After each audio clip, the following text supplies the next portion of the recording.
be that you can take them to that next level? Do you see that trending that way? Well, I think certainly there's no other way to trend from where we're sitting right now. We know we have to go up. I think certainly I have a great appreciation and understanding of the other teams in this division. I know it is a competitive division. I do believe that this is a good time to be here. This is there are things that need to be done, but I do believe, obviously, I believe that we have a chance to be successful. I would not have, put my name behind it.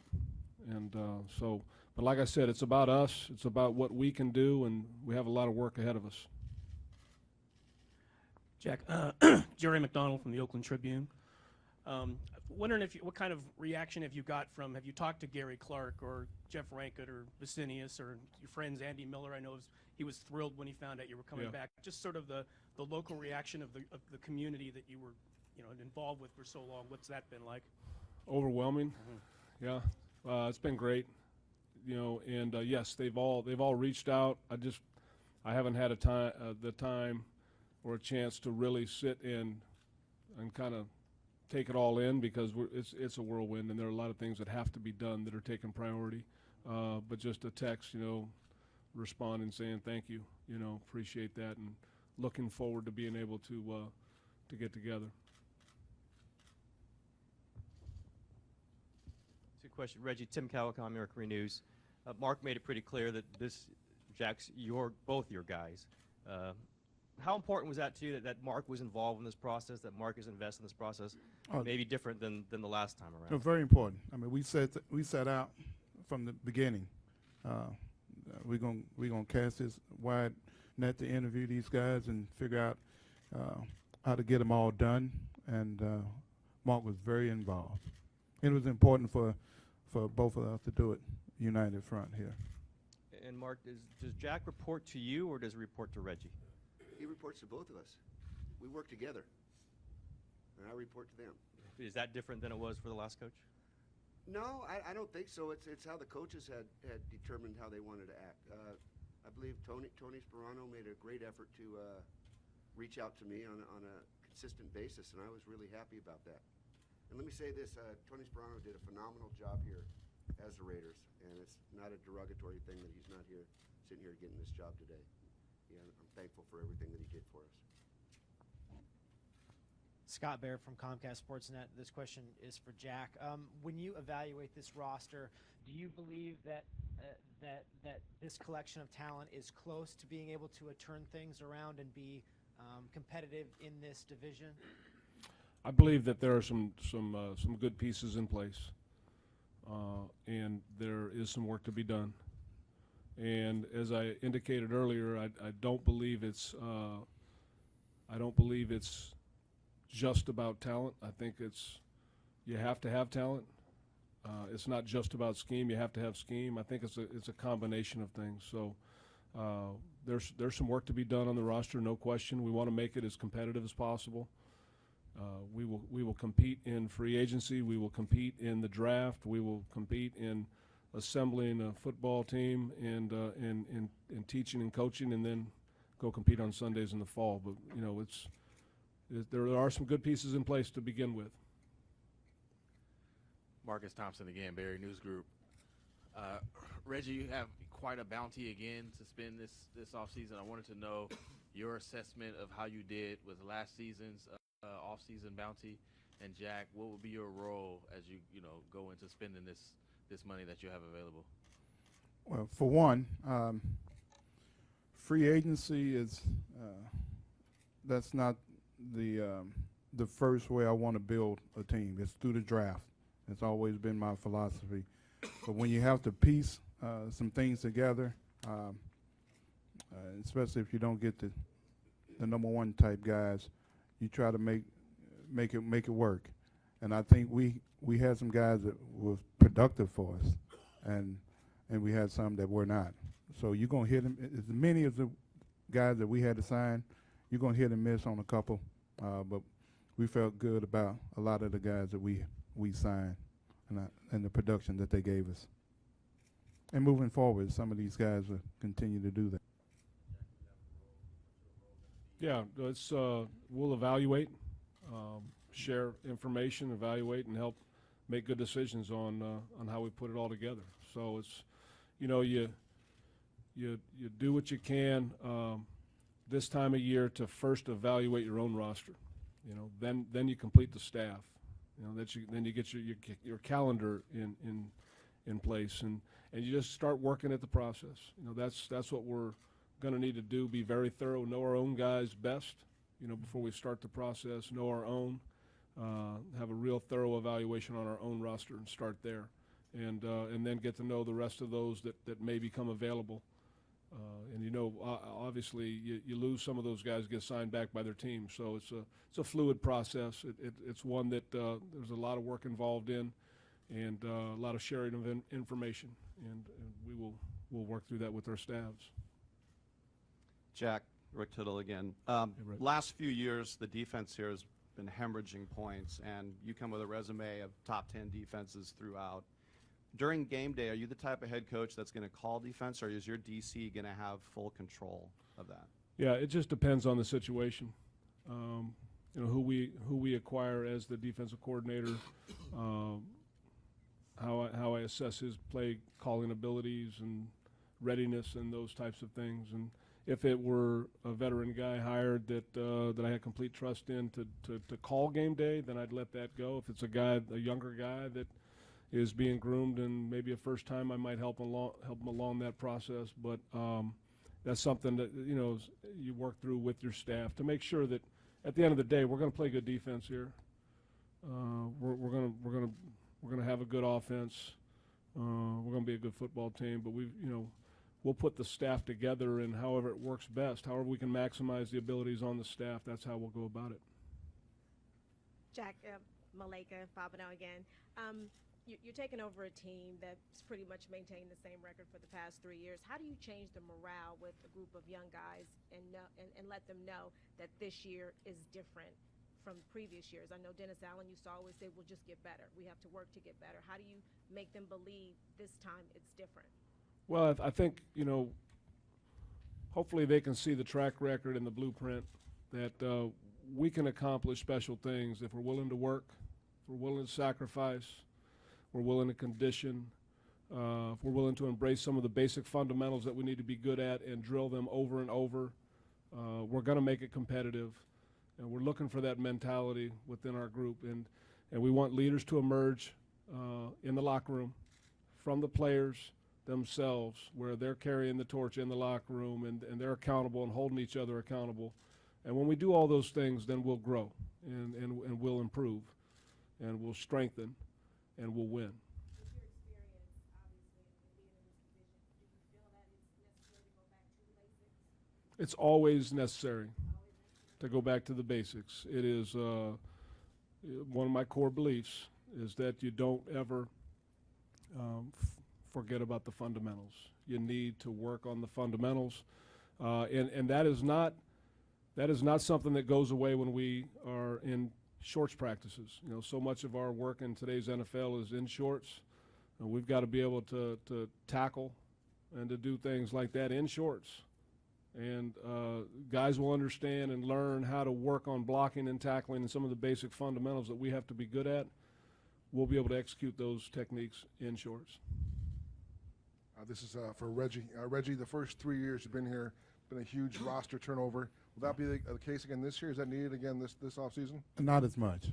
Not as much. I think it's still need for some turnover, but the extreme part, no.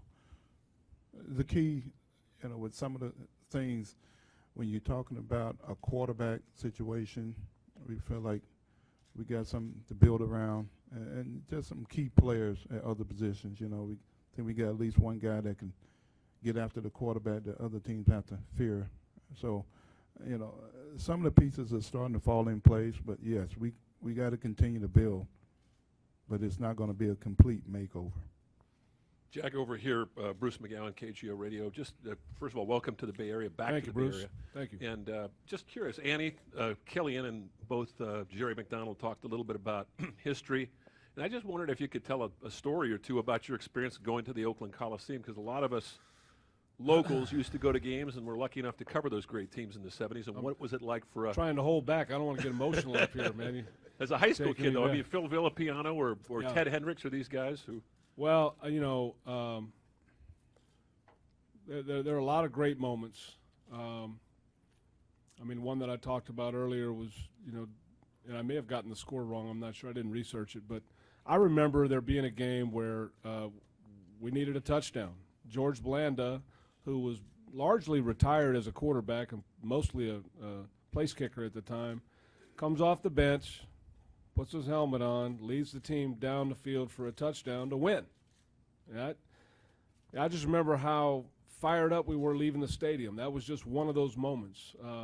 I remember Mark Van Egan running behind Upshaw and Shell and Casper on the left, and I remember great defense, and just John Madden with the short sleeve button down with the tie flying in the wind, and I just remember those are memories. So I was fortunate enough to go as a kid, and got to play here in a high school championship game, and won the championship here and played well, and so there are a lot of great memories, and they come flooding back. It's an awesome place.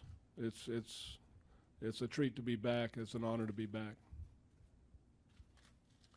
Guy Haberman, 95.7 The Game, and this is a two-part. Firstly, from Mark, was it important at all to you to ask players what they were looking for in a coach, and if not, why not?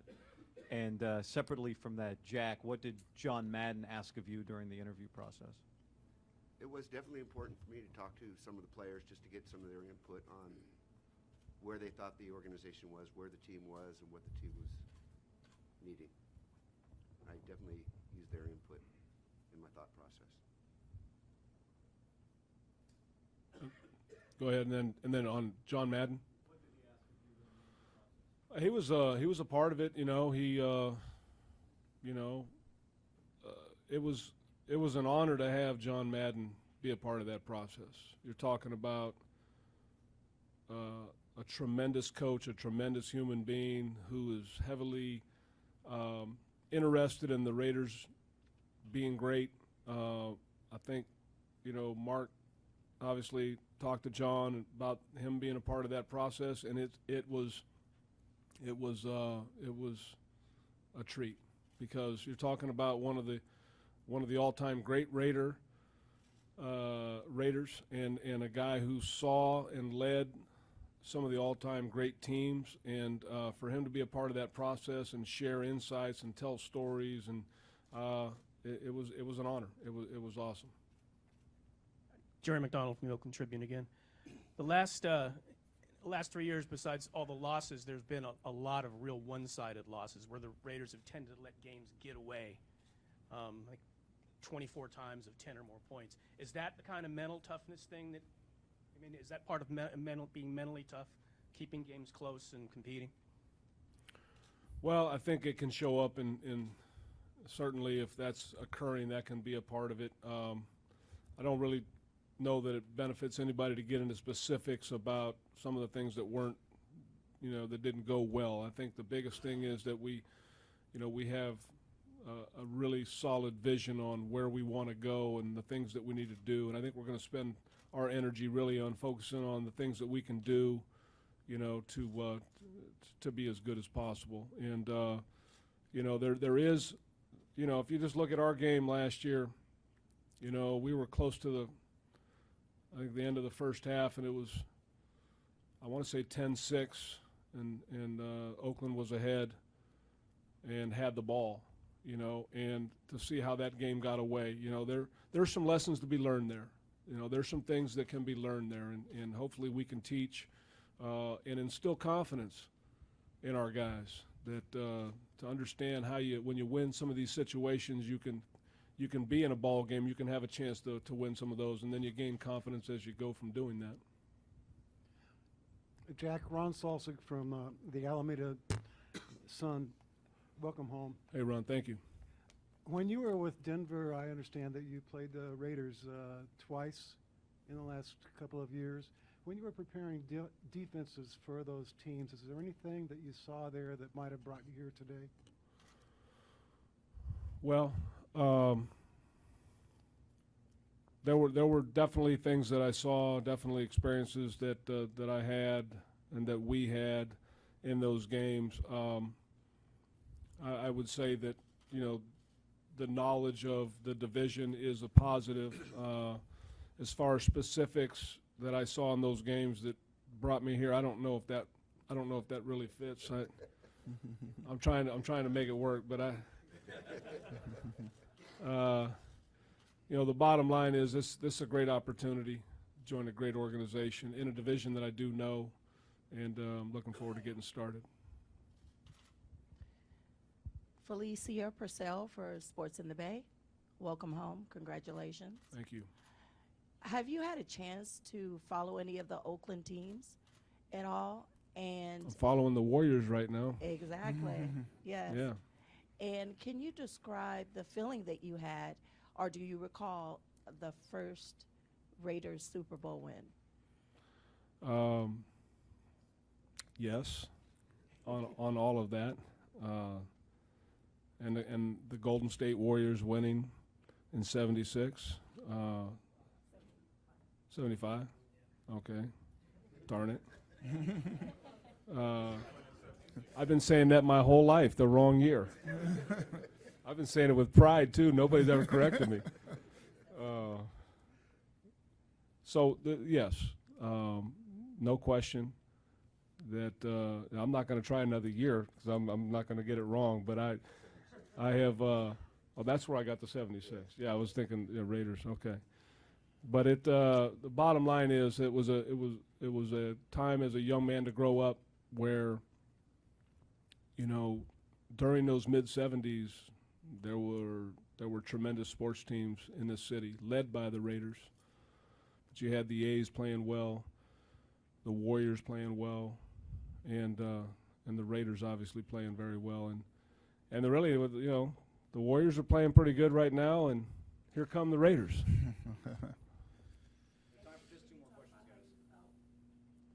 Well, great sense of pride. That's what we feel as a community. I take great pride in the performance of the Bay Area teams. I mean, in particular the East Bay, and so I'm an East Bay guy. You can't be one or the other. I mean, you have to be one or the other. You can't be both. Don't tell me you're both. I don't want to hear you're both. So I'm an East Bay guy, and have always been an East Bay guy. So, yeah. Jack, Josh Jabal from AP again. Just wondering, what impressions have you gotten from what you've seen of Khalil Mack so far, and how excited are you to build a defense around a guy like that? He's an impressive young man. He was a tremendous talent coming out in the draft. He's off to a solid start. I think you know, for him and for all the young players, for all the players, period. You know, it's about putting in the work. There's no shortcut to being really good. There's no shortcut to being a great player. You have to earn it. You have to work at it. You have to sharpen your skills. You have to, you know, work on your conditioning. You have to be a great teammate and not just be good yourself, but lead people around you. And so I'm really excited to get to work and get started building with him. Hey, Coach. Scott Reese, KTVU, Fox Channel 2. You said earlier that the 3 years in Denver as a coordinator gave you some perspective. Sure. I was wondering if maybe you could just elaborate on that a bit and let us know how you're a better head coach now for not being a head coach the last 3 years. Yeah. Well, you know, there's just things that you see from an assistant coach perspective that you don't often see as a head coach. You know, it's a different perspective. You're looking at the room from a different view. And going back and getting that again reminded me of some of the things that, as an assistant, you need to be successful.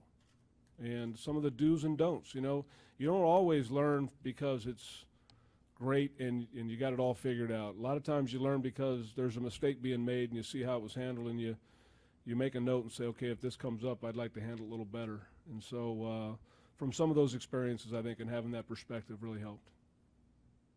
Okay, thank you. photo opportunity on stage here with Coach Del Rio.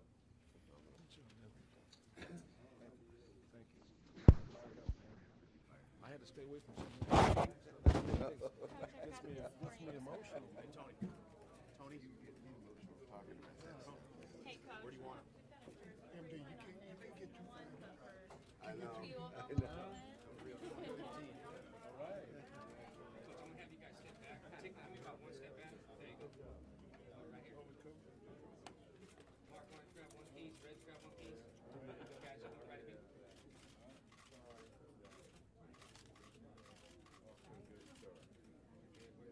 Everybody good? Everybody good? Hold on, hold on. Aaron, grab Mrs. Del Rio.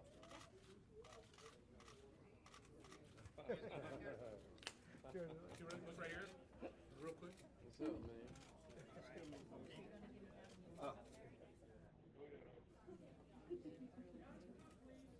Mrs. Del Rio. Thanks for sharing him with us. Aaron, bring her in. Yep, ready for her? All righty. Come on in. Come on, baby, looking good.